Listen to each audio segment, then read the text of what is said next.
నమస్తే రమ్మగారు. నమస్తే జయ. రమ్మగారు, మంచి చందమామ కథ ఏదైనా చెప్తారా? పూర్వం ఒకట ఫ్రాన్స్లో కథ. చందమామ కథలు ఇలాంటి ఉంటాయిగా. ఫ్రాన్స్లో, జపాన్లో, రష్యాలో, అదేదో దేశంలో, కువైట్లో, అదే టర్కీ దేశము, అలాంటి పేర్లు ఉంటాయి.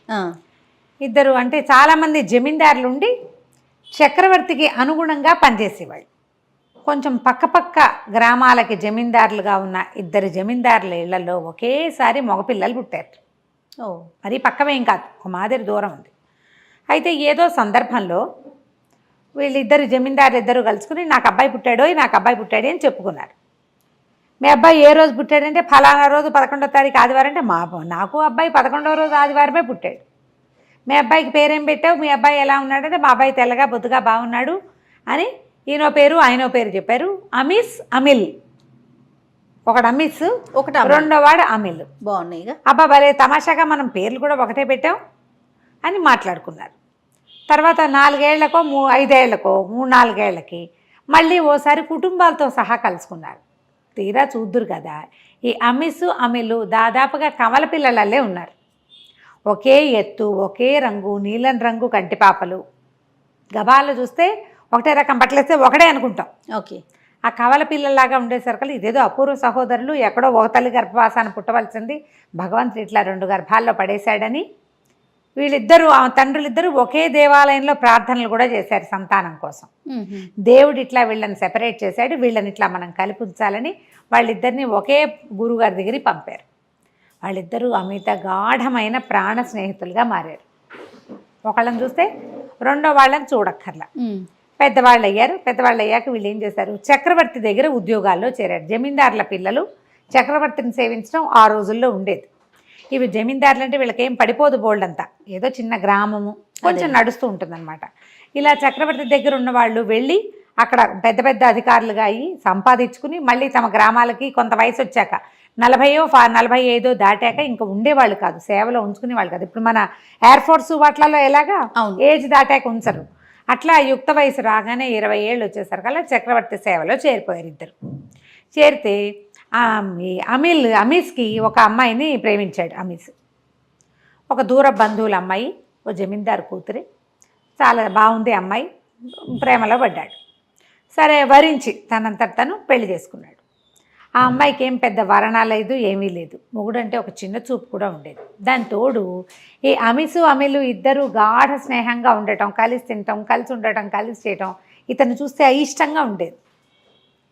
ఏమిటి పెళ్ళంతో ఉండకుండా వీళ్ళతో ఉంటాడు అనిపించేది. తనతో ఉన్నా తనేమంత ప్రేమగా ఆవిడ ఉండేది కదా. ఒక రెటమతపు ధోరణి, కొద్దిగా పుల్ల విరుపు పద్ధతి. కొంతమంది ఉంటారు అట్లా, మొగుళ్ళతో బాగుండరు కానీ మొగుళ్ళు ఎవరితోటి బాగుండకూడదు అనుకుంటారు. ఇలాంటి ధోరణి ఉంటుంది. ఈ కొంతకాలం గడిచేసరికల్లా అమీస్ పెళ్లి చేసుకున్నాడు. అమీల్కి రాకుమార్తె మీదే ప్రేమ ఉంది. అప్పుడప్పుడు చెప్పేవాడు, రాకుమార్తె నన్ను ఎక్కువ ఆకర్షిస్తోంది అని. అయితే ఏమైంది, ఇతను భార్య గర్భవతి అయితేనో ఏమో అత్తవారింటికి వెళ్తూ ఏం చెప్పాడంటే, నువ్వు నీ ప్రేమను నువ్వే దాచుకో, బయట పెట్టబోక, నేను వచ్చాక ప్రభు చక్రవర్తి దగ్గర ఏదైనా మాట్లాడడం కుదురుతుందేమో చూద్దాం, ప్రమాదం అని చెప్పి అతను అత్తవారింటికి వెళ్ళిపోయాడు. అవేమి ఇలా వెళ్ళి అలా వచ్చేసేవి ఏం కాదు, 3 నెలలు 2 నెలలు పట్టేది. సెలవు తీసుకొని వెళ్ళాడు. అయితే ఈ లోపల ఏమైంది, ఈ అమిలు ఒక ఉద్యానవనానికి రాకుమార్తె వెళ్ళినప్పుడు ఆమె వైపు రెప్ప వాల్చకుండా నుంచి చూస్తూ ఉండేసరికల్లా ఆవిడ కళ్ళు ఎగరేస్తుంది. ఇతనికి అమ్మాయి తనకేదో సైగ చేస్తోందని అర్థం.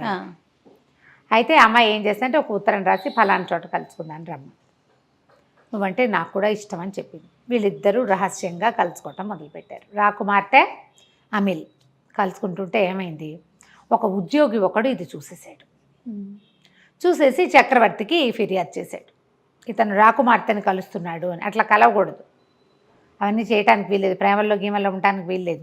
రాజోద్యోగుల్లో ఒకడు పోయి రాజకుమార్తెతోటి కలిసి తిరుగుతానంటే ఎందుకు ఒప్పుకుంటారు, ఊరుకోరు కదా. ఈ ఉద్యోగి ప్రభువుకి రిపోర్ట్ చేసేసరికల్లా ఆయన అన్నాడు, అతను చెప్పాడు, అబ్బే కాదు నేనేం రాజకుమార్తెని కలవలేదు కాదన్నాడు. అనేసరికి ఉద్యోగి అన్నాడు, అంటే నేను అబద్ధం చెప్పానా, నేను అక్షరాల అమీల్ని చూశాను, రాకుమార్తెని అక్కడ చూశాను, ఆమె ఆ రోజు కట్టుకున్న బట్టల రంగుతో సహా నేను చెప్పగలను.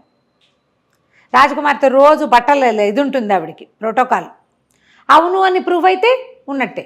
అనేసరికల్లా ఇతను మళ్ళీ ఓటర్ ఇచ్చాడు, కాదన్నాడు. అమీస్ ఏం చెప్పాడు, నువ్వు వచ్చేదాకా రివీల్ చేయొద్దన్నాడు కదా, రివీల్ చేయకుండా ఉందామనుకున్నాడు కానీ ఆ ఉద్యోగం ఒప్పుకోవాలి. అయితే నాతో ద్వంద్వ యుద్ధానికి సరేనా, నువ్వు దమ్ముంటే నువ్వు యుద్ధం చేయి, నువ్వు అబద్ధం ఆడేవాడివి, భయంతో ఓడిపోతావు అనేసరికల్లా ఇంకేం చేయాలో తెలియదు. అప్పట్లో ఈ ఫ్రాన్స్ కథల్లో ద్వంద్వ యుద్ధాలు చాలా కనపడతాయి. అక్కడ వాళ్ళ సిస్టమ్ ఏంటంటే ఎవడైతే తప్పు చేస్తాడో వాడికి లోపల ఒక బెదురు ఉంటుంది, ఓకే, దైవం పట్ల భయం, వాడు ఓడిపోతాడు. పిస్టల్ పెట్టి కూడా కాల్ చేసుకునేవాళ్ళు, అలాంటివి కూడా ఉండేవి. కత్తి యుద్ధాలు ఉండేవి. ద్వంద్వ యుద్ధానికి రా అని పిలవడం అవి ఇంగ్లీష్ కథల్లో చాలా చోట్ల కనపడతాయి మనకి. అక్కడి నుంచి సరే ద్వంద్వ యుద్ధానికి ఒప్పుకున్నాడు. సాయంకాలం అయ్యేసరికల్లా ఒక 4:30-5 గంటలు అయ్యేసరికల్లా అమీస్ వస్తున్నట్టుగా వార్త వచ్చింది. ఇతను ఏం చేశాడు, ఇంటి దగ్గర ఉండకుండా ఆ మేఘాల మీద దీనికి పరిగెత్తాడు, అంటే మన ఏమంటారు పొలిమేరల దాకా వెళ్ళాడు. వెళ్ళేసరికల్లా అమీస్ కంగారు పడిపోతూ, ఎందుకు వచ్చేసాను అనుకున్నావు, ఈ ద్వంద్వ యుద్ధం కబురు నాకు తెలిసిపోయింది, నువ్వు ఓడిపోతావు, నీది పొరపాటు, నీవు వచ్చేదాకా తొందరపడద్దు అని చెప్పే నీకు, అయినా నువ్వు అలాగే చేసావు. నువ్వు ఓ పని చెయ్యి, నువ్వు నా భార్య పటాలం వెనకాల వస్తోంది, నా ప్లేస్లో నువ్వు ఇక్కడ ఉండిపో, నీ ప్లేస్లో నేను వెళ్ళిపోతా, నీ కవచం నాకు ఇచ్చేసే, నేను కవచం వేసుకుంటే మన ఇద్దరిని గుర్తుపట్టరు, నేను నా భార్యతో ఇంకా దారిలో ఉన్నాను అనుకుంటారు, ఇది ఎవ్వరికీ తెలియదు. నువ్వు భయంతో ఉన్నావు, తప్పు చేశానన్న భయం, దొరికిపోయానన్న భయం, ఓడిపోతావు నువ్వు, నేను ఓడిపోను, నాకే భయమూ లేదు, యుద్ధం మామూలుగా చేసి వస్తాను అంతేనని ఈ అమీల్ని దీంట్లో ఉంచేసి ఆ దీని దగ్గర రాచబాట దగ్గర వదిలిపెట్టేసేసి నా గుర్రం పట్టుకుని నువ్వు ఇక్కడ ఉండని ఇతని గుర్రం వేసుకుని వెనక్కి వెళ్ళిపోయాడు. అమీస్ వెళ్ళిపోయి ఏం చేశాడు, ద్వంద్వ యుద్ధానికి చీకటి పడ్డాక చేస్తారు. ద్వంద్వ యుద్ధానికి దిగారు ఇద్దరు. అతను మంచి బట్టలు చక్కగా వేసుకున్నాడు, గట్టిగా కవచం కనపడకుండా. వీళ్ళిద్దరిలో తేడా తెలియదు కాబట్టి ఉద్యోగి ఓడిపోయాడు. ఎందుకంటే అమీస్ చాలా బలశాలి, మంచి యుద్ధనీతి తెలిసినవాడు. సరే, ఇంతలో ఏమైంది, రాకుమార్తె ఏమందంటే ఇతను ద్వంద్వ యుద్ధానికి నిలిచాడు, నాకు కూడా ఇతనంటే మనసు ఉంది అని పబ్లిక్లో చెప్పేసింది, నేను ఇతన్నే వివాహం చేసుకోదలుచుకున్నాను అని. ఓకే, వివాహానికి ప్రకటన ఇచ్చారు. సరే, రాజుగారు కూడా ఇట్లా సత్యానికి నిలబడ్డాడు కాబట్టి ఇతనికి ఇచ్చి పెళ్లి చేయాలనుకున్నాడు. సరే, పెళ్ళి అయిపోయింది. అమీస్ తన ఇంటికి వెళ్ళిపోయాడు. అమీల్కి రాజకుమారికి పెళ్లి చేశారు. మరి ఇతను అంటే అప్పటికప్పుడు చేసేయలేదుగా పెళ్లి ఏర్పాట్లు, 4 రోజులు పడుతుంది. అయితే ఈ భార్యాభర్త ఇద్దరు, పెళ్లి కొడుకు పెళ్లి కూతురు ఒక చోట చేరాక అమీల్ చెప్పాడనమాట, నా స్నేహితుడు నా కోసం ప్రాణత్యాగానికి సిద్ధపడ్డాడు, మన కోసం చేశాడు అని చెప్పి చాలా ఎక్కువ ప్రేమగా ఉండేవాళ్ళు. అయితే ఏమైంది, కొంతకాలం కలిసి ఇక్కడే ఉన్నారు వీళ్ళు. 40 వచ్చాక వాళ్ళు కూడా సంపాదించుకుని 40 రాగానే ఎవళ్ళు ఊళ్ళకి వాళ్ళు వెళ్ళిపోయారు. ఈ అమీస్ భార్యకి, అమ్మయ్య ఇప్పుడైనా సరే ఈ ఫ్రెండ్స్ పీడ విరగడైంది అని చెప్పి ఆవిడ తన పిల్లల్ని చూసుకుంటూ ఉండేది. ఈ అమీల్కి కూడా 2 కుమారులు పుట్టారు. వాళ్ళకు 2, వీళ్ళకు 4 పిల్లలు పుట్టారు. ఈయన తన ఊరు వెళ్ళేసరికల్లా ఈయనకి కొంచెం కుష్ఠవ్యాధి వచ్చింది అమీస్కి. కుష్ఠవ్యాధి వచ్చేసరికల్లా భార్య అతనికి ఏమీ వైద్యం చేయించేది కాదు. ఏం వైద్యం చేయించినా ఇంతే కదా అని చెప్పి ఇంటికి భవనానికి దూరంగా ఒక సావిడి వేయించి ఆ సావిట్లో అతన్ని పెట్టేది.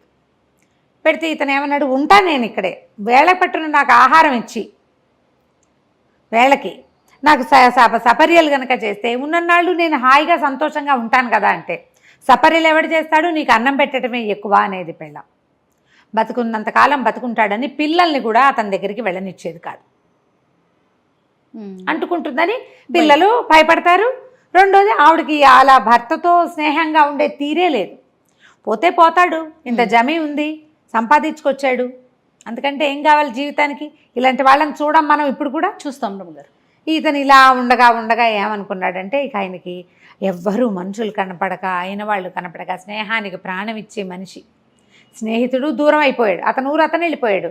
ఈ జబ్బుతో నేనేం చేస్తాను, ఇంట్లో భార్య ప్రేమగా ఉండి కాస్త ఆను కనుక్కుంటుంటే జీవితం వెళ్ళేది.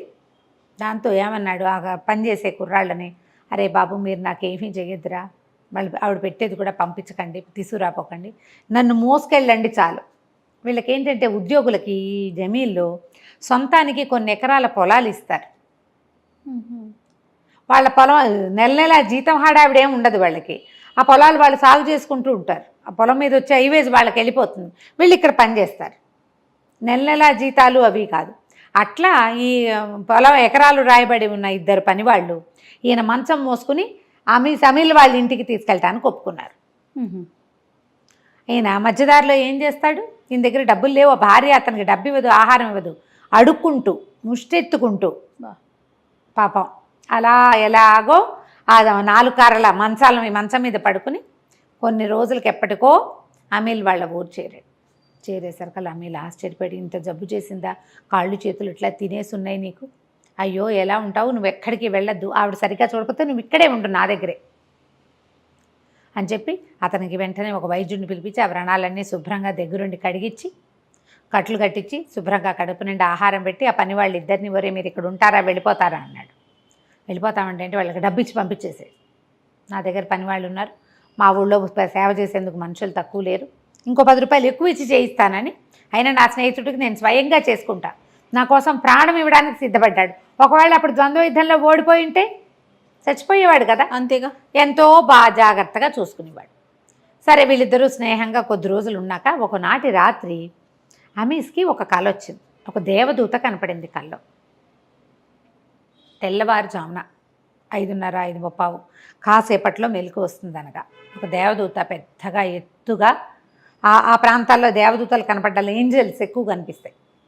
రెక్కలున్న ఒక అందమైన దేవదూత ఏం చెప్పిందంటే, నీ జబ్బు పోయేందుకు ఒక మార్గం ఉంది అమీస్, నీ స్నేహితుడి కుమారులు ఇద్దరినీ చంపి ఆ రక్తం రాసుకుంటే ఇది తగ్గిపోతుంది అని చెప్పింది. చెప్పేసరికి ఇతను వద్దు వద్దు వద్దు, నా కోసం ప్రాణం ఇస్తాడు, వాడి పిల్లల్ని చంపటం ఏమిటి, వద్దు వద్దు అన్నాడు. గట్టిగా అరుస్తున్నాడు. ఈ తెల్లవారిపోతుంది కదా, అమీల్ లేచి వచ్చి స్నేహితుడు ఏదో వద్దు వద్దు అంటే, ఏమిటి అమీస్ ఏం వద్దంటున్నావు, ఏం జరిగింది, ఏం కనపడింది నీకు అని అడిగితే అతను వలవలా ఏడుస్తూ, ఎవరో దేవదూత కనపడింది, నీ కుమారుల నెత్తురుతోటి నా జబ్బు తగ్గుతుందిట, ఇంత దుర్మార్గమా, 50వ పడిలో పడుతున్నాను, నా జబ్బు తగ్గడానికి పసిపిల్లల రక్తం రాసుకుంటాను, ఇంకా ఇప్పుడే 10-12 ఏళ్ల పిల్లలు నీ పిల్లలు, అదే వద్దు వద్దంటున్నాను అనేసరికల్లా అమీల్కి అనిపించింది, వీడు నా కోసం ప్రాణం ఇవ్వదలుచుకున్నాడు, వీడిని బతికించడానికి పిల్లలు మళ్ళీ పుట్టరా అనిపించేసింది. అనిపించి ఏం చేశాడు, తెల్లవారాక భార్యని ప్రార్థనా మందిరానికి వెళ్ళు, నువ్వు ప్రార్థన చేసుకోవడానికి మందిరానికి వెళ్ళమన్నాడు, దేవాలయం ఏదో ఒక టెంపుల్ వెళ్ళమని. కొడుకులు ఇద్దరు ఆడుకుంటుంటే ఇద్దరికి ఏదో తినడానికి పెట్టి గదిలోకి తీసుకెళ్ళి మంచం మీద పిల్లలిద్దరి కుత్తుకలు కోసేసి ఆ నెత్తురు ఇట్లా పట్టుకొచ్చి ఇతని వ్రణాలకు పూసేసాడు. పెద్ద కేకలు పెట్టడం వేసి, అయ్యో ఏం చేసావు, ఎంత పని చేసావు నువ్వు, ఇలాంటి పని చేసావేమిటి, పిల్లలని కేకలు పెట్టినా ఇక మొత్తం పుండంతా మాయమైపోయి మామూలుగా వచ్చేసినాయి చేతులు కాళ్ళు.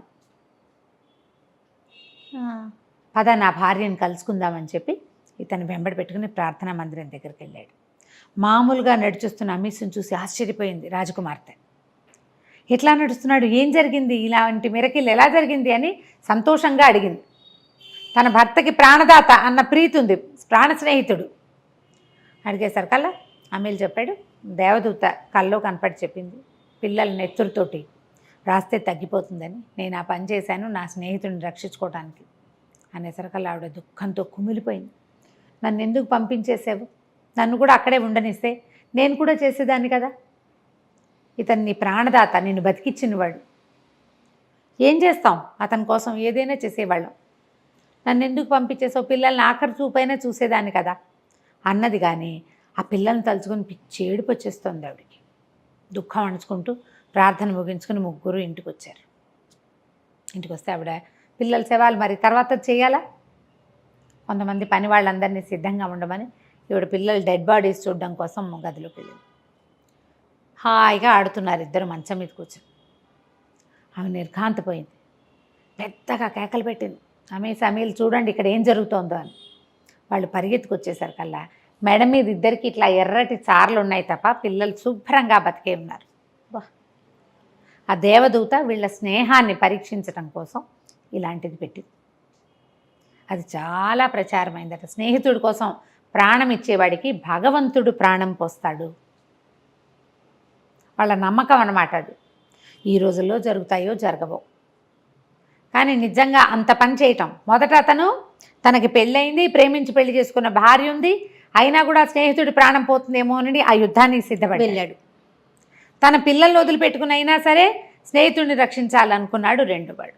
ప్రాణ స్నేహితుల కథ బాగుంది కదా. చాలా బాగుంది రమ్మగారు, సూపర్, ఎక్సలెంట్ అనమాట.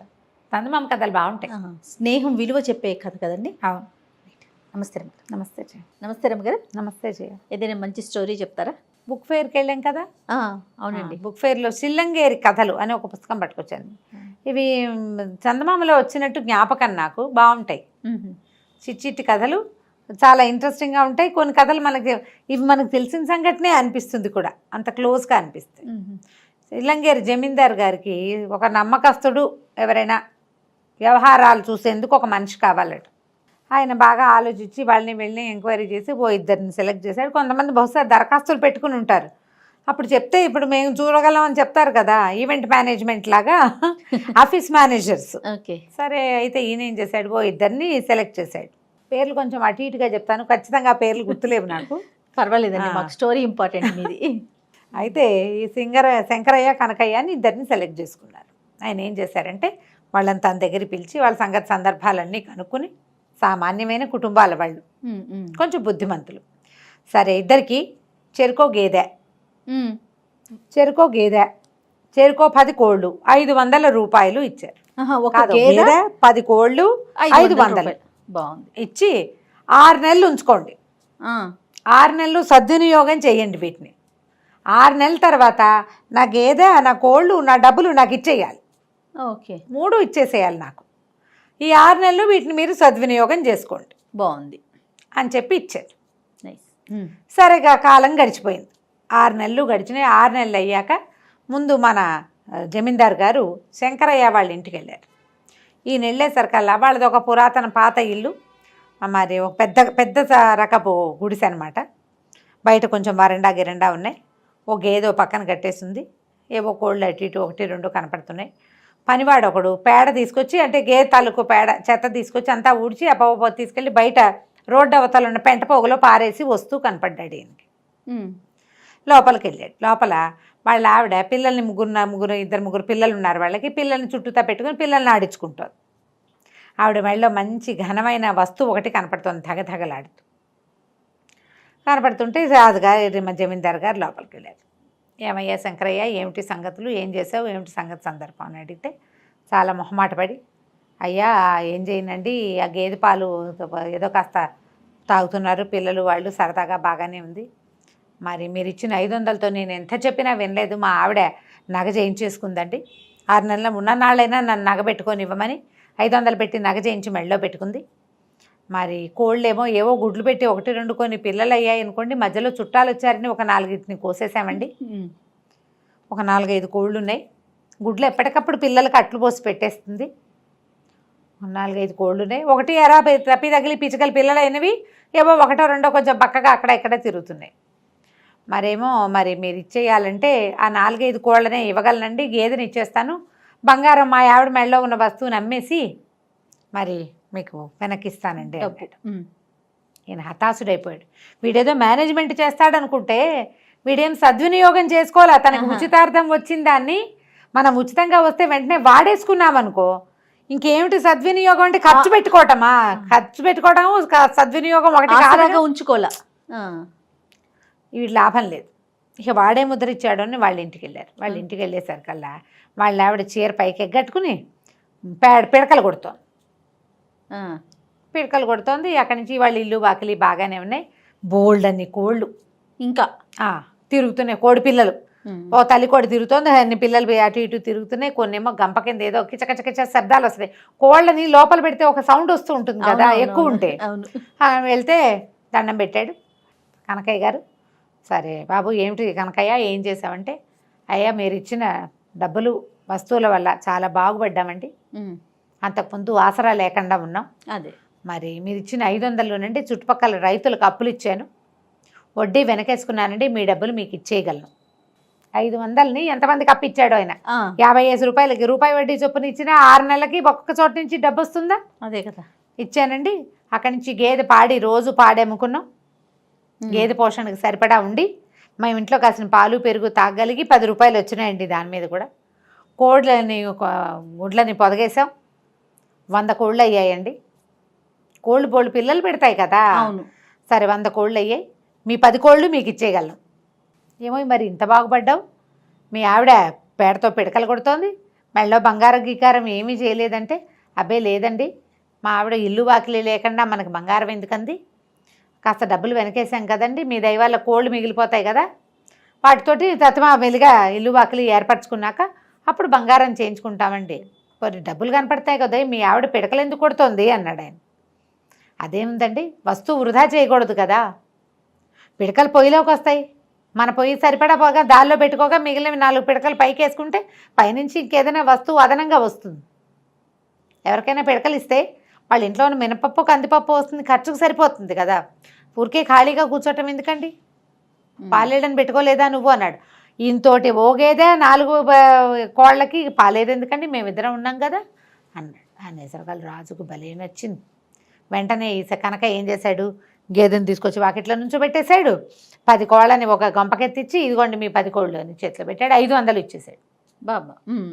ఆయన సంతోషించి, జమీందారు నీ 10 కోళ్ళు నువ్వే ఉంచుకో, నీ 100తో పాటు ఇవి ఉంటాయి, గేదెని మీ ఆవిడ చేస్తున్న సేవకి మెచ్చుకుని ఇచ్చేసాను. ఇచ్చాను. ఈ 500 నీ తొలి జీతం అనుకో, ఈ 6 నెలలు నువ్వు నా కోడిని నా కోళ్ళని నా గేదెని సంరక్షించినందుకు ఈ 500 నువ్వే ఉంచుకో, ఉద్యోగంలో చేరు వచ్చి అని చెప్పి. ఓకే, బాగుంది. మేనేజ్మెంట్ అది చూడు, చిన్న కథ. మనం మన జీవితంలో ఆలోచించుకుందాం దీన్ని. ఖచ్చితంగా మనం ప్రతి వాళ్ళు మనం ఏం చేస్తున్నాం అనేది ఒక్కసారి మనమే సింహావలోకనం చేసుకోవాలి. మన దగ్గర 1,00,000 వస్తే మనం అట్లా యాక్ట్ చేస్తున్నాం, మనకు 50,000 వస్తే ఏం చేస్తున్నాం, మనకు 10,000 ఎవరైనా ఇస్తే ఇమీడియట్గా దాన్ని వాడేస్తాం మనం. అవును. ఇప్పుడు ఈ నెల ఖర్చు మనకు నెలసరి ఖర్చు ఒక 4,000 అనుకోండి, ఎక్స్ట్రా డబ్బు కనపడింది కాబట్టి వాడేయకుండా ఇంకో నెలకు సరిపడా దాన్ని ఉంచుకుందామన్న ఊహ చేస్తామా మనం? చాలా తక్కువ అండి, చెయ్యం. మనీ మేనేజ్మెంట్ ఎప్పుడు కూడా ఇలా చేయాలి. ఇదేదో కోళ్ళు గేదెలు లెక్కలాగా ఎలా చేస్తామని పోట్లాడతారు. ఎవరి జీవితానికి సరిపడా వాళ్ళు ఆలోచించుకోవాలి కదా. అవును. ఎప్పుడు కూడా ఫ్యూచర్ డబ్బు విషయంలో అది ఆలోచించిన వాడే ఎప్పటికీ కింగ్గా ఉంటాడు. వాడు ఏ పరిస్థితుల్లోనూ కుదేలవడు. ఎప్పుడు వాళ్ళదే పై చేయిగా ఉంటుంది జీవితంలో. చెడిపోయే మాటే లేదు. ఎక్స్ట్రా వచ్చిన డబ్బులు పాతి పెట్టుకుంటారట. ఇది వరకటి పాతకాల కథల్లో అలా కనపడేది. బంగారము డబ్బు ఎక్స్ట్రా ఉంటే వాళ్ళు ఏం చేసేవాళ్ళు, భూమిలో గొయ్యి తీసి ఇంట్లోనే ఓ పక్కన పాతి పెట్టి ఉంచుకునేవాళ్ళు. ఎంత ప్రాణాల మీదకి వస్తేనే తప్పిస్తే దాని జోలికి వెళ్ళేవాళ్ళు కాదు. రోజువారీ ఉన్నవాటితో నడిపించుకుంటూ ఉండేవాళ్ళు. ఎంతుంటే అంత. పూర్తిగా ప్రాణావసరం వస్తే కింద ఉంటుంది. అది చూడండి, పాత ఆలోచన కదా. ఈ ఆలోచన పెట్టుకోండి. ఎక్కడైనా పిల్లలు పెట్టే రకంగా డబ్బుల్ని మదుపు పెట్టడం ప్రాక్టీస్ చేయండి. కోళ్ళు పిల్లలు పెట్టంటే డబ్బులు కూడా పిల్లల్ని పెడతాయి. ఆలోచిస్తే పెట్టించాలి మనం. ఎక్కడ పెడితే డబ్బులు పిల్లల్ని పెడతాయో చూసుకుని అక్కడ పెట్టండి. వాడు నువ్వు 1,00,000 ఇవ్వు నేను 50,00,000 ఇస్తా అనేవాడిని నమ్మకండి. అస్సలు. నువ్వు 10,000 పెట్టు, సంవత్సరానికి నీకు 12,000 ఇస్తా అన్నవాడిని నమ్మండి. అందులో ఇంకా ఎంతమంది ఉన్నారో చూడండి. అలాంటి వాటిని కనుక ప్రిఫర్ చేస్తే ఈ కథల్ని సరదా కథగా కొట్టిపారేయకుండా కొంచెం ఆలోచింపచేసే కథగా కనుక ఆలోచిస్తే ఇది మనకి ఉపయోగపడుతుంది. తప్పకుండా అండి. నమస్తే. నమస్తే రమగారు. నమస్తే జయ. ఏదన్నా ఒక 4-5 ఎపిసోడ్లు వచ్చేలాగా ఒక స్టోరీ ఏదన్నా చెప్తారండి? ఒకరోజు రాజు చెప్దామా? వన్ డే కింగ్, ఇవి ఇలాంటి కథలు మనకు చాలా తెలుసు. అవునవును. ఇదేంటంటే అరేబియన్ నైట్స్ నుంచి వచ్చింది కదా. ఓకే. ఖలీఫా కథలు అని చెప్పుకున్నాం కదా మనం. ఖలీఫా కథలు. అవును. ఆ ఖలీఫా కథల్లోనే ఇది కూడా ఒకటి అనమాట. ఈయన పేరేంటి, హారూన్ అల్ రషీద్. ఈయన ఖలీఫా ఉన్న రోజుల్లో ఒక అబూ అల్ హసన్ అని ఒక కుర్రాడు, హసన్ అని వీడు ఒక బ్రహ్మచారి ఊళ్ళో ఉండేవాడు, వివాహం కాల. అయితే ఇతనంటే ఒక వింతైన వాడు అనమాట. వీడు రోజు ఏం చేసేవాడు, అమ్మ అతనే, తండ్రి లేడు, ఒక రోడ్డు మీద అలా వ్యాహ్యాళికి నడుచుకుంటూ పోయి ఊళ్ళోకి వచ్చేందుకు ఒక వంతెన ఉండేది. ఆ ఊర్లోకి రావడానికి బాగ్దాద్ నగరంలో ఆ చివరి వైపు నుంచునేవాడు. ఎవరైనా ఊళ్ళోకి వస్తున్న వాళ్ళల్లో నుంచి ఒక ఆయన్ని సెలెక్ట్ చేసుకునేవాడు అతిథిగా. తన ఇంటికి తీసుకుపోయేవాడు. శుభ్రంగా వాళ్ళకి బాగా తినిపించి రుచికరమైన పదార్థాలు మరి బాగా తాగిచ్చి తెల్లవారు పంపించేసేవాడు. తెల్లవారు వాళ్ళు రాత్రే వెళ్ళిపోయేవాళ్ళు. ఆతిథ్యం ఇచ్చేవాడు. ఓకే. ఒకసారి ఆతిథ్యం ఇచ్చిన వాడికి రెండోసారి ఆతిథ్యం ఇచ్చేవాడు కాదు. వాళ్ళెవరో తెలియనట్టుగా కూడా మొహం పెట్టేవాడు. ఉమ్, ఆ ఒకరోజు ఎంత మనసిచ్చి ఉండేవాడో వాళ్ళతోటి, ఎంతో ప్రేమగా అతిథుల్ని అత్యద్భుతంగా చూసుకునేవాడు. ఒకసారి ఆతిథ్యం ఇచ్చిన వాడికి రెండోసారి ఇవ్వడు, అది వాడి సిద్ధాంతం. ఓకే. అయితే ఏమైంది, ఆ కాలంలో ఖలీఫాట దేశాన్ని ఊరిని చూసుకోవడానికి బాగ్దాద్ నగరం అంతా తిరిగేవాడు. నెలకు ఒక రోజో 2 రోజులో ఉంటుంది ఆ ప్రోగ్రాం. ఉమ్, ఆయన ఒక బానిసని వెంట పెట్టుకుని ఏదో ఒక వర్తకుడి వేషమో, ఏదో సాలవాడి వేషమో, ఏదో ఒక వేషం వేసుకుని తిరుగుతూ ఉండేవాడు. ఓకే. ఆ రోజున ఏమైంది, మోసల్ వర్తకుడు, మోసల్ అనేది ఒక ఊరు, ఆ మోసల్ నుంచి వచ్చే వర్తకులు విశేషంగా బాగ్దాద్ నగరానికి వచ్చేవాళ్ళు. ఒక మోసల్ వర్తకుడు, ఆ మోసల్ నుంచి వచ్చే వాళ్ళ డ్రెస్సింగ్ అది వేరేగా ఉంటుంది. కొన్ని మనకు తెలుస్తాయి చూడు, కొన్ని ఊళ్ళ డిఫరెంట్ గా ఉంటాయి. మరాఠీ వాళ్ళని మనం గుర్తుపడతాం, వాళ్ళ క్యాప్ పంచెలు వాటితో అవును, అట్లా. అవును. ఈ మోసల్ వర్తకుడి వేషంలో ఈయన ఖలీఫా వస్తున్నాడు ఊళ్ళోకి. వస్తుంటే ఇతను చూశాడు. ఆయన వెనకాల ఒక దీర్ఘకాయుడుగా ఉన్న ఒక బానిస కూడా సహాయంగా ఉన్నాడు. ఆయనతో పాటు, రాజుగారితో పాటు వచ్చాడనమాట, ఖలీఫాతో పాటు. ఇతను నమస్కారం అని పలకరించాడు. వ్యాపారం పని మీద వస్తున్నారా, ఈ ఊళ్ళో మీకు తెలిసిన వాళ్ళు ఎవరైనా ఉన్నారా అన్నాడు. ఎవరు లేరంటే రండి రండి మా ఇంటికి రండి, ఆతిథ్యం ఇస్తానంటే. ఇతని గురించి ఆల్రెడీ ఖలీఫా కొంచెం వినున్నాడు. ఎవరో కుర్రాడు ఇలా పై ఊళ్ళ నుంచి వచ్చే వాళ్ళకి ఆతిథ్యం ఇస్తాడు, ఒకరోజు ఆతిథ్యం. అదేమిటో తెలుసుకుందామనిపించింది. ఆయనకి ఏంటంటే వింత విశేషాలు, విడ్డూరమైన విషయాలు తెలుసుకోవటం ఆయనకి ఇష్టం. పైగా తనకి పొట్టచెక్కలు అయ్యేలాగా నవ్వొచ్చే సంఘటనలు కావాలి ఆయనకి. ఖలీఫాకి అట్లాంటి సరదా విడ్డూరాలన్నీ తెలుసుకోవాలని ఉంటుంది. సరే, వీడి విడ్డూరం ఏమిటో తెలుసుకుందామని తన బానిసతో పాటుగా వీళ్ళింటికి వచ్చాడు. వస్తే అడిగాడు, నువ్వు ఎందుకు ఇట్లా ఆతిథ్యం ఇస్తావు? మరి ఒకరోజు చేసిన వాళ్ళకి రెండో రోజు చేయనండి అన్నాడు. మీరు ఇవాళే నా అతిథి, రేపు మీరెవరో నేనెవరో నాకు తెలుసు అని చెప్పినా నేను ఒప్పుకోను.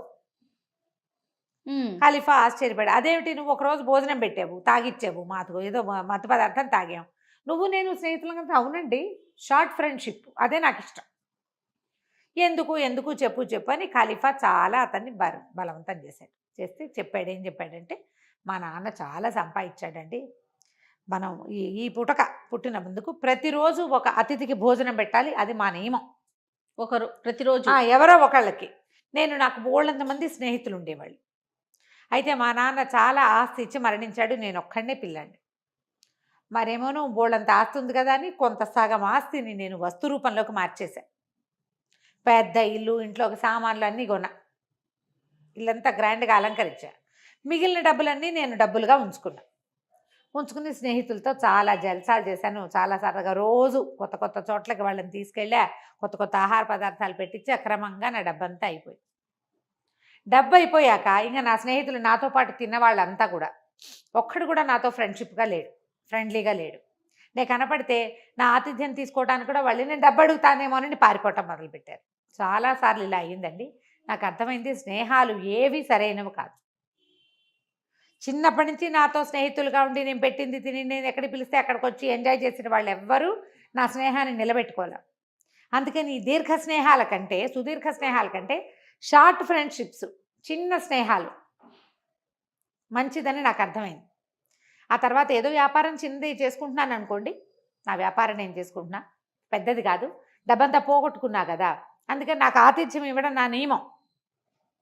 మనకి ఇలాంటి కథలు చాలా కనపడతాయి. అవునవును. రోజు ఆతిథ్యం ఇస్తారు వాళ్ళు. అందుకని నేనేం చేస్తే ఇక్కడ నుంచుని ఈ వర్తకులు, వ్యాపారాలకి పై ఊరు వాళ్ళు వచ్చారు, వాళ్ళని పట్టుకెళ్తా, తోచినంతలో శుభ్రంగా పెడతా భోజనం. వాళ్ళు ఏదైనా మత్తు పదార్థం, వాళ్ళకి ఏ పానీయం ఇష్టమైతే ఆ పానీయం తాగిస్తా. బాగుంది. వాళ్ళ దారిని వాళ్ళు వెళ్ళిపోతారు.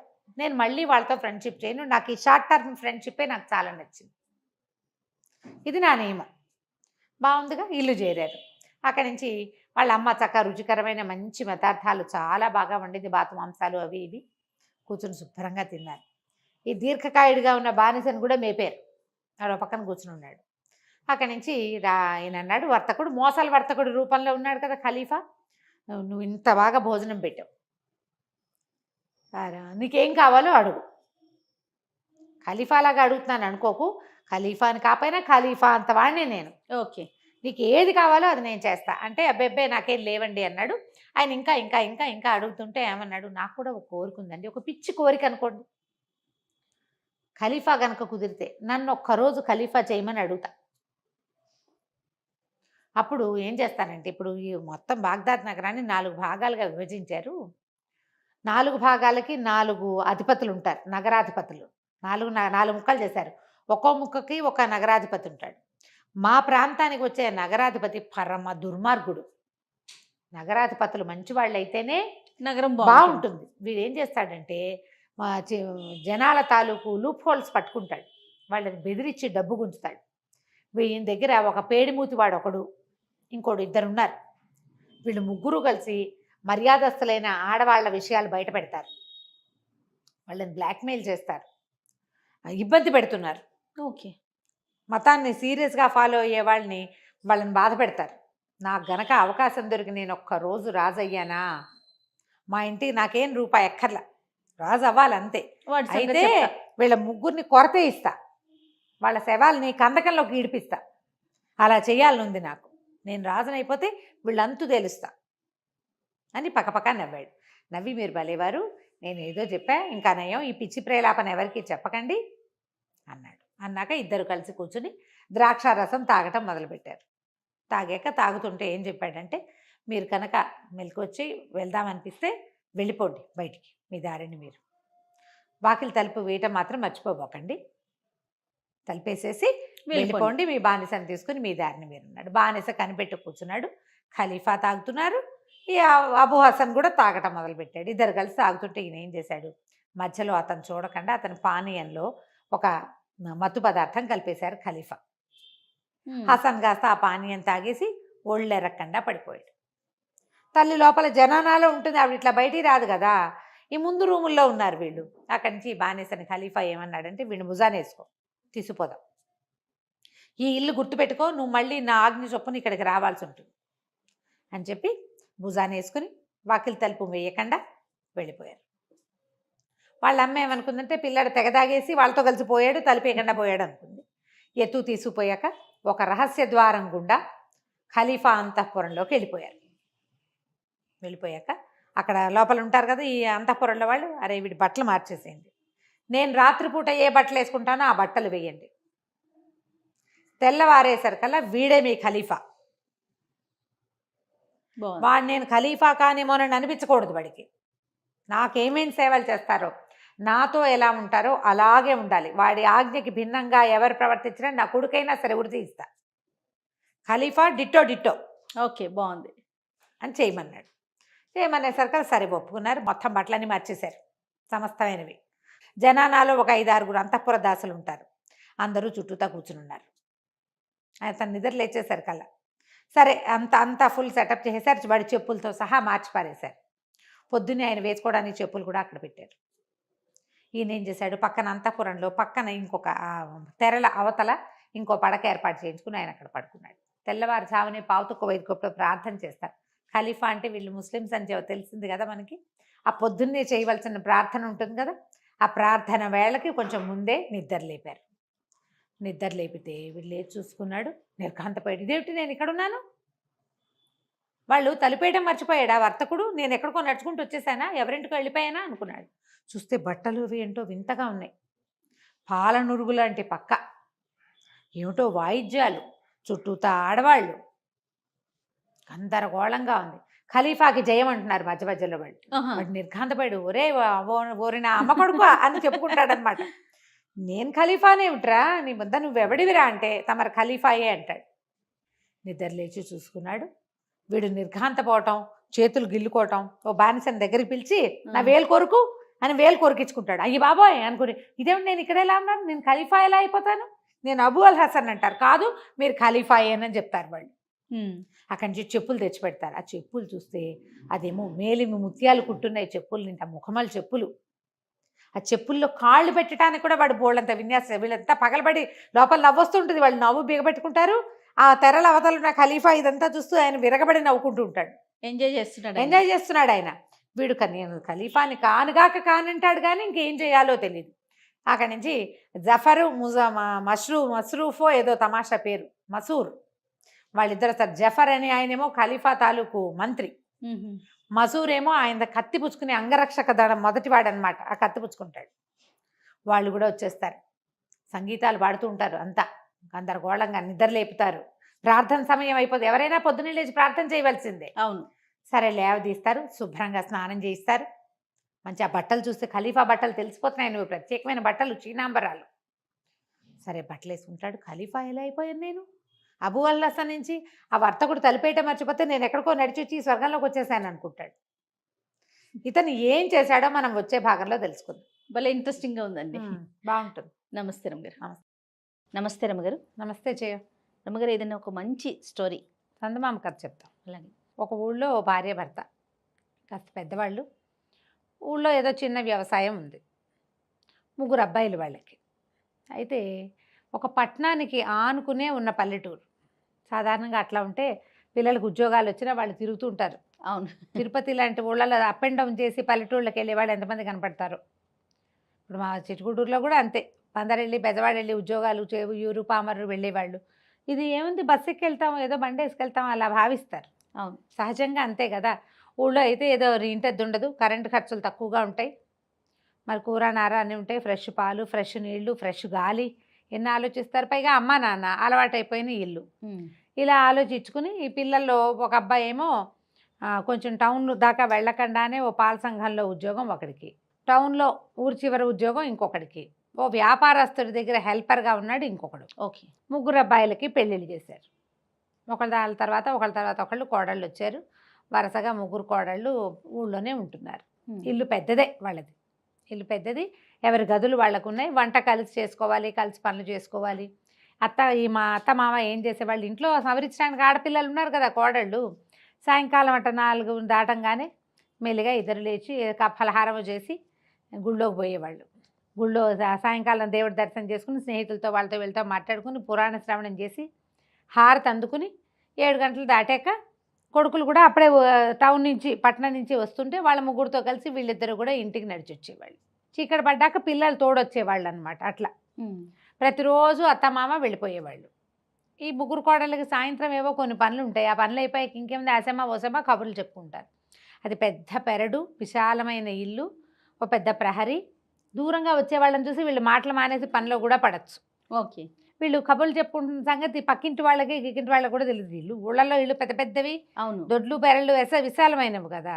3 కూర్చుని కబుర్లు చెప్పుకునేవాళ్ళు. ఇంక ఎన్నాళ్ళు ఈ పల్లెటూరులో పడి ఉంటాము అనిపించేది. పోనీ వేడి కాపురం పెడదామంటే మొగుళ్ళు ఒప్పుకోరు. అసలు పట్టణంలో ఉద్యోగం, పట్టణంలో కాపురం పెడతాడని చేసుకున్నాను పెళ్ళి, ఈయనేమో తీసుకొచ్చి ఈ ఊళ్ళో పడేశాడు, తను మాత్రం తిరిగి వస్తాడు రోజు కులాసాగా. అలా అనిపిస్తుంది. రోజు బయటికి వెళ్ళే మగవాళ్ళని చూస్తే ఆడవాళ్ళకు ఒక మంటగా ఉంటుంది. వీళ్ళు వెళ్తున్నారు కదా అనిపిస్తుంది. అదే కాదు, ఉద్యోగస్తులైన ఆడవాళ్ళకి కూడా ఈ తిప్పలు ఉంటాయి. రోజు ఆఫీస్కి వెళ్తాం మనం, ఎప్పుడైనా ఆదివారం బయటకు వెళ్తే రోజు తిరుగుతావుగా, ఈ ఒకరోజు ఇంట్లో ఉండొచ్చు కదా, అలా మాట్లాడతారు. రోజు వెళ్ళేది ఎవరు తిరుగుతారు? ఆఫీసులకి ఉద్యోగాలకి వెళ్ళాలంటే ఆ హైరాన్లో పోతారు. ప్రపంచాన్ని ఎంజాయ్ చేసే పరిస్థితి ఉండదు. అవును. కానీ అలా అనిపించదు ఇంట్లో ఉండే వాళ్ళకి. ఈ కోడళ్ళు 3 ముక్కులు మూతులు విరుచుకున్నారు, మాట్లాడుకున్నారు, సణుక్కున్నారు, గందరగోళ పడ్డాక ఎట్లా అగైనా సరే అత్తమామనేచ్చి వీళ్ళని మనతో ఉంచుకోకూడదు అనేలాగా చెయ్యాలి. ఓహో. ఏం చేద్దాం? ఇప్పుడు పోట్లాడేమనుకో మొగుళ్ళు ఒప్పుకోరు, వేరుపడదామనుకో వాళ్ళు ఒప్పుకోరు. పైగా పుట్టింటి వాళ్ళు పిలిచి పంచాయతీ పెట్టిస్తారో ఏం పాడో. పైగా 3 చెప్తే 3 చెడ్డైపోతారు, ఎవరో ఒకళ్ళు చెప్తే ఆ ఒకళ్ళు చెడ్డవుతారు. ఎట్లా బాగా ఆలోచించారు. ఈ తోడుకోడల్లో 2 కజిన్స్ కూడా. ఓకే. అందుకని అట్లా కాదు ఇట్లా కాదని ఒక 10 రోజులు సుదీర్ఘంగా ఆలోచించి ఒక డెసిషన్కి వచ్చారు. అత్తగారు పని చెప్తుందా, పని చేయకుండా మానేద్దాం అనుకున్నారు. పని చేయకుండా మానేస్తే మొగుళ్ళు ఒప్పద్దు. సాయంత్రం వచ్చేసరికల్లా మీ ఆవిడేమీ చెప్పిన పని చేయట్లేదురా అని చెప్తుంది అత్తగారు. అప్పుడు ఎట్లా? అందుకని చెప్పిన పని చెయ్యాలి, చేయకూడదు కూడా. ఓహో. సహాయ నిరాకరణ ఏమిటి? అనే చేయను అంటాం, నుంచోవాలి కానీ చేయకూడదు. ప్లాన్ పెట్టుకున్నారు. సరే 3 ఆ రోజు నుంచి స్టార్ట్ ప్లాన్ ఆఫ్ యాక్షన్. ఆవిడ అమ్మాయి పొయ్యి వెలుగుతుందో లేదో చూసి రావే అంటే చూస్తుంది, వస్తుంది. వెలుగుతుందో లేదో చెప్పదు. చూసి రమ్మన్నారు, అంతే అయిపోయింది. అక్కడి నుంచి మామగారికి అన్నం పెట్టుంటే అన్నం ఒకటి పెడతారు కంచంలో, పప్పు కూర పులుసు ఏం వేయరు, అన్నం చెప్పారు అంతే. అక్కడి నుంచి కూర మాడుతోందేమో చూసిరామంటే చూసొస్తుంది.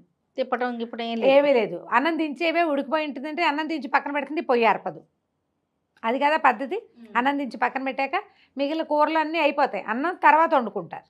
కూర పులుసు వండేసి చివరికి అన్నం కాసంటే ఎక్కిస్తారు వేడి వేడి అన్నం కోసం. అది దించి నిప్పులు ఇవసరికి లాగి నీళ్లు చల్లేసేయాలి. అదేం అదే చేయలేదు. లేదు. ఇల్లు అలకవే అంటే అలుకుతుంది అంతే. ఊడవ్వే అంటే అన్ని గదులు ఊడ్చి పోగో చోట పెడుతుంది. పోగెత్తు అంటేనే ఎత్తుతారు, లేకపోతే ఎత్తరు మంచి కోడళ్ళండి కదా. మరి వాళ్ళ ప్లాను అదే కదా. అన్ని పనులు అంతే. వాకిలి ఊడ్చి ముగ్గేయి అంటే ఊడ్చి ముగ్గేసి వచ్చింది. నీళ్ళు చల్లదని నువ్వు చెప్పలేదు కదా మావయ్య, నువ్వు చెప్పలేదుగా అంటుంది. పంచి ఇచ్చాడు, పంచి ఆరేయమ్మా అన్నాడు. పంచి ఆరేయమ్మా అంటే అది విప్పిన పంచి తీసుకెళ్ళి ఆరేసింది. అదేంటి ఆరేసా ఉతకలేదంటే ఉతకమని నువ్వు చెప్పలేదుగా, నువ్వు చెప్పలా. అన్ని పనులు అంతే, తెలివితేటలు. ఇక చూశారు అత్త మామ. ఒక 15 రోజులు చూశాక ఒకరోజు గుడి నుంచి వాకి నుంచి రోజు మాట్లాడుకుంటారుగా, పిల్లలతోటి మాట్లాడుకునేందుకు బెస్ట్ టైం వాళ్ళు సెలెక్ట్ చేసుకున్నారు. వాళ్ళ తెలివితేటలు అవి. గుడి నుంచి వచ్చేటప్పుడు కొడుకులకు చెప్పారు, అయ్యా కోడళ్ళ పద్ధతి ఏమిటో తెలియరాకుండా ఉందిరా, ఏ పని చెప్పినా సగమో పావో చేస్తున్నారు, వాక్యాన్ని తప్ప వాక్యార్థంలోకి వెళ్తల్లా వాళ్ళు. నువ్వు చెప్పిన సెంటెన్సే చేయకపోవట్లేదంటే చేయకపోవటం కాదు, చేస్తున్నారు. ఎలా చెప్పాలి?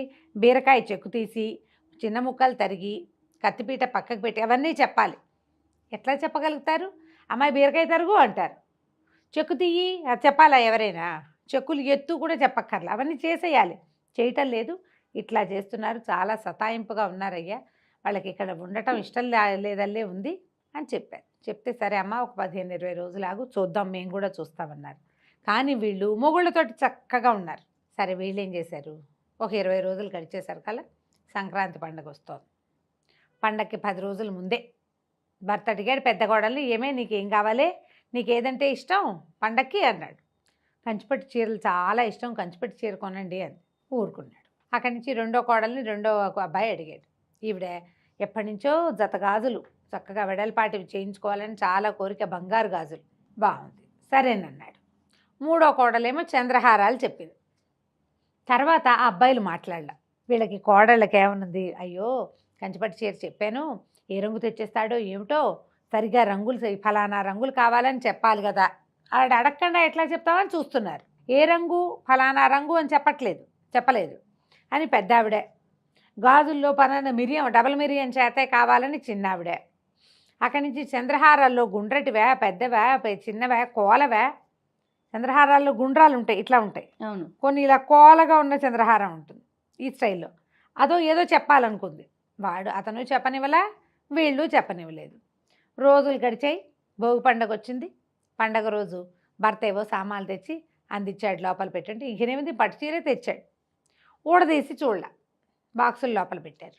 అక్కడి నుంచి పండగ పొద్దున్నే దేవుళ్ళకి పెట్టుకుంటారు కదా, సామాన్లన్నీ పట్టుకురండి అన్నారు. ముగ్గురు పట్టుకొచ్చాక పెద్ద అబ్బాయి ఆ చీర పుచ్చుకెళ్ళి వాళ్ళ అమ్మకి, అమ్మ నీ కోడలికి చాలా ఇష్టంట, కట్టుకోవే అని కంచిపట్టు చీర చేతిలో పెట్టాడు. ఏమైనా నిర్గాంధిపోయింది, నాకు ఇష్టమని చెప్పా కానీ అత్తగారికి ఇమ్మని చెప్పానా నేను అంది. నువ్వు నాకు చెప్పలేదు కదా, నీకు ఇష్టమని చెప్పావు, నీకే కావాలని నువ్వు నాకు చెప్పలేదుగా, నీకు ఇష్టమైంది మా అమ్మకి ఇచ్చాను. రెండో కొడుకు వచ్చి గాజులు తొడిగాడు అమ్మకి. మూడో కొడుకు వచ్చి మెళ్ళో చంద్రహారం వేశాడు. మీకేమి ఇష్టమో చెప్పారు, మీకే కావాలని మీరు చెప్పలా, సరిపోయింది కదా. అత్తగారు పట్టు చీరతే కట్టుకుంది, కట్టుకోలేదులే ఒళ్ళో పెట్టుకుంది. సరే అక్కడి నుంచి జత గాజులు ఇంతంత లావు డబల్ మిరియన్ చేత త్రిబుల్ మిరియన్ చేత వేసుకుంది. చంద్రహారాలు ఆవిడ మెళ్ళలో ఉన్నాయి. ముగ్గురు కిక్కురు మనకడ నుంచున్నారు. భర్తలు బాగా బుద్ధి చెప్పేశారు. ఇప్పుడు వీళ్ళు అదే కదా చేశారు, అన్నం పెట్టు అంటే ఒట్టి అన్నం పెట్టమనే అర్థం. తెలివితేటలు చూపించారు, వాళ్ళు చూపించారు. ముగ్గురు బిక్కమొహాలు వేసుకున్నారు, ఒకళ్ళ వంక ఒకళ్ళు చూసుకున్నారు, తేలికుట్టిన దొంగల్లాగా అయ్యారు. ఇప్పుడు సారీ చెప్పాలి ఎవరికి? అత్తగారికి. నిశ్శబ్దంగా వచ్చి ఆవిడ కాళ్ళ మీద పడ్డారు. మిమ్మల్ని క్షమించండి, ఇక్కడి నుంచి వెళ్ళిపోవాలండి, పల్లెటూరు కాపురం వద్దని ఇలా చేసాము అంతే, మేము ఆలోచించుకుని చేసిందే, మమ్మల్ని క్షమించండి అంటే ఆవిడందే, అమ్మాయి మీ ఉద్దేశం నాకు అర్థమైందమ్మా, లోపల ఉన్నది బయటికి చెప్పాలి. ఇప్పుడు చూడండి హాయిగా కులాసాగా నలుగురం ఓ చోటనో, ఇంత విశాలమైన పెరడు, ఇంత హాయిగా గాలి, కాయ కసురు, సొంతంగా పనిచేసుకోవటం, నలుగురు కలిసి ఉండటం, కలిసి పండగ పూట అన్నం తింటం ఉంది. వేరే వేరే ఇళ్లలో ఉంటే అది ఎట్లా కుదురుతుంది? పిల్లలు పుట్టి వాళ్ళకి బళ్ళో వేసే నాటికి అప్పుడు పట్టణాల్లో కాపురాలు పెడుదురు కానీ నిండర్రా, మీ వస్తువులు మీరు తీసుకోండి, ఇవన్నీ నాకెందుకు ముసలిదాన్ని అని ఆవిడ పట్టు చీర పెద్ద కోడలికి, గాజులు చిన్న కోడలికి, చంద్రహారం మూడో కోడలికి తీసిచ్చి వస్తువులు వేసుకుని మొగుళ్ళ దగ్గరికి వెళ్ళి సారీ చెప్పుకున్నారు. ఆ తర్వాత ఇంకా ఎప్పుడు వాళ్ళు ఈ తెలివితేటలు చూపించలేదు. కథ కంచికి మనం ఇంటికి. చాలా బాగుంది రమ్మగారు, క్యూట్గా ఉంది. చాలా చాలా. నమస్తే. నమస్తే.